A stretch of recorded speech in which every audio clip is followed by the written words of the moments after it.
Friends welcome to my YouTube channel. Friends 11 जुलाई 2023 दिल्ली में यमुना का वाटर लेवल 1978 के रिकॉर्ड को तोड़ते हुए अपने हाईएस्ट रिकॉर्ड पर पहुंच गया।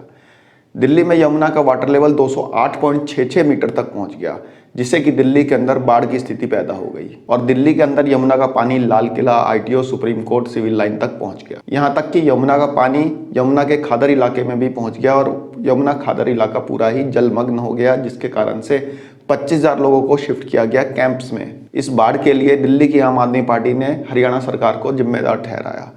दिल्ली सरकार का कहना था कि एक दिन में 3,60,000 क्यूसेक पानी छोड़ा गया हरियाणा के द्वारा हथनीकुंड बैराज से, जिसके कारण से दिल्ली में बाढ़ के हालात पैदा हो गए। वहीं भाजपा का कहना था कि इस बाढ़ के लिए अरविंद केजरीवाल जिम्मेदार है, लेकिन एक्सपर्ट्स की माने तो इस बाढ़ के लिए सबसे ज्यादा रिस्पॉन्सिबल रहा दिल्ली के यमुना फ्लड प्लेन में बढ़ता हुआ एनक्रोचमेंट, बढ़ता हुआ अतिक्रमण।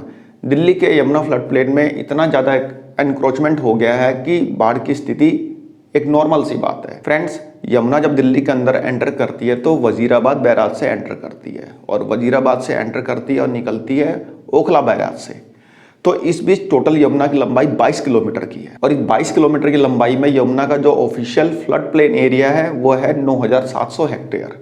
9,700 हेक्टेयर जो है ऑफिशियल जो फ्लड प्लेन एरिया है यमुना का है इस 22 किलोमीटर की लंबाई में। और इस 9,700 हेक्टेयर फ्लड प्लेन एरिया में से 3,638 हेक्टेयर एरिया कंट्रोल करता है डीडीए। और डीडीए के द्वारा जो एरिया कंट्रोल किया जा रहा है इसमें से 1,000 हेक्टेयर ऐसा है जिसपे कि परमानेंट स्ट्रक्चर बन चुके हैं, यानी कि परमानेंट कंस्ट्रक्शन हो चुका है जिसको कि हटाया नहीं जा सकता। 100 हेक्टेयर फ्लड प्लेन एरिया में बन गया है आपका अक्षरधाम मंदिर। ये भी यमुना के फ्लड प्लेन एरिया में ही बना हुआ है, जो कि एक परमानेंट स्ट्रक्चर है, परमानेंट कंस्ट्रक्शन है जिसको कि हटाया नहीं जा सकता। 63 हेक्टेयर में बना है खेलगांव। 40 हेक्टेयर में बना है यमुना बैंक मेट्रो डिपो। इसके अलावा लगभग 70 हेक्टेयर में बना है शास्त्री पार्क मेट्रो डिपो। इसके अलावा यमुना फ्लड प्लेन में और भी कई कंस्ट्रक्शन हुआ है, जैसे कि दिल्ली सचिवालय हो गया, आईटी पार्क हो गया, इसके अलावा मजनू का टीला हो गया। ये भी यमुना फ्लड प्लेन एरिया में ही कंस्ट्रक्ट हुए हैं। 1,000 हेक्टेयर परमानेंट सेक्टर को छोड़ दिया जाए तो उसके अलावा कई हजार हेक्टेयर एरिया ऐसा है जहाँ पे एनक्रोचमेंट हुआ है, वहाँ पे अवैध निर्माण हुआ है, वहाँ पे अवैध कब्जा है। और इस एनक्रोचमेंट के कारण ही यमुना में बाढ़ की स्थिति पैदा होती है, क्योंकि जब यमुना में पानी ज़्यादा आता है तो पानी नदी फैलाती है। नदी का एक प्रवृत्ति होती है कि नदी वो पानी को फैलाती है, लेकिन यहाँ पे फैलने की जगह पे एनक्रोचमेंट हो गया तो इसलिए नदी का पानी फैलने की जगह ऊपर की तरफ बढ़ता है। जब पानी ऊपर की तरफ बढ़ता है तो बाढ़ की स्थिति पैदा होती है, जिसके कारण से जुलाई 2023 में दिल्ली ने बाढ़ का सामना किया था।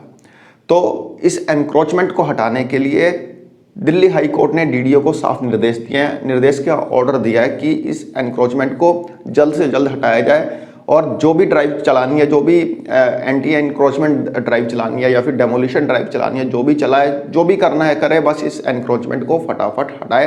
क्योंकि अब गर्मी आ रही है, गर्मी के बाद बरसात का सीजन है, कहीं ऐसा ना हो कि जो पिछली बार दिल्ली में बाढ़ की स्थिति पैदा हुई थी, जो फ्लड आया था, तो ऐसा ना हो कि इस साल भी कुछ ऐसा ही देखने को मिले। इसलिए दिल्ली हाई कोर्ट यहाँ पे सख्त है और डीडीए को साफ निर्देश दिए हैं इस एनक्रोचमेंट को हटाने के लिए। और साथ साथ डीडीए को ये भी डायरेक्ट किया है कि यमुना का जो फ्लड प्लेन एरिया है वहाँ पे बायोडाइवर्सिटी पार्क बनाया जाए, वेटलैंड मतलब डेवलप किया जाए। इस टाइप से करके यमुना की जो फ्लड प्लेन एरिया है उसको एक सुंदर बनाया जाए। वैसे भी डीडीए के कई प्रोजेक्ट चल ही रहे हैं यमुना के फ्लड प्लेन एरिया पे, जो कि यमुना को काफ़ी अच्छा और सुंदर बनाने में मददगार साबित होंगे। इसके अलावा दिल्ली हाई कोर्ट ने डीडीए को यह भी बोला है कि यमुना के किनारे घाट बनाया जाए, ताकि जो लोग अपनी धार्मिक आस्था रखते हैं, जैसे छठ वगैरह के त्यौहार के लिए, तो उनको किसी भी तरह की कोई दिक्कत ना हो। तो इसलिए हाई कोर्ट ने डीडीए को घाट वगैरह बनाने के लिए भी निर्देश किया है।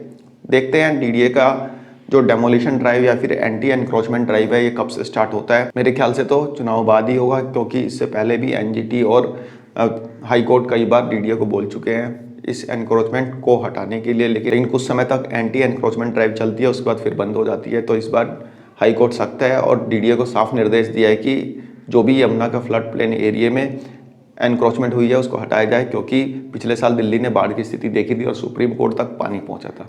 इसलिए इस बार थोड़ा सा इसको लेके कोर्ट जो है सख्त है। तो फ्रेंड्स, एक छोटी सी इंफॉर्मेशन थी, आई होप आपको पसंद आई होगी। धन्यवाद, नमस्कार।